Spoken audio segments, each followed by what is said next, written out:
ಆನೇಕಲ್ ತಾಲೂಕಿಗೆ ಸೇರಿದ ನೆರಳೂರು ಗ್ರಾಮದ ಪುಣ್ಯಕ್ಷೇತ್ರ ಕಾಶಿ ವಿಶ್ವನಾಥ ಸ್ವಾಮಿ ದೇವಸ್ಥಾನ.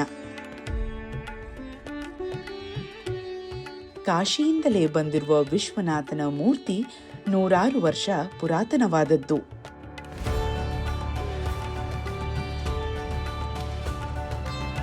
ಇಲ್ಲಿ ನಡೆಯುವ ಬ್ರಹ್ಮರಥೋತ್ಸವಕ್ಕೆ ಸಾವಿರಾರು ಜನ ಆಗಮಿಸಿ ದರ್ಶನ ಪಡೆದು ಧನ್ಯರಾಗುತ್ತಾರೆ. ಪ್ರತಿ ಶಿವರಾತ್ರಿಯಂದು ಬಿಲ್ವಪತ್ರೆಯ ತ್ರಿಕಾಲ ಪೂಜೆ ವಿಶ್ವನಾಥನಿಗೆ ಸಲ್ಲುತ್ತದೆ. ಇಲ್ಲಿ ಅಸಂಖ್ಯಾತ ಭಕ್ತರು ಬಂದು ತಮ್ಮ ಅಭೀಷ್ಟಗಳನ್ನು ಈಡೇರಿಸಿಕೊಳ್ಳುತ್ತಾರೆ.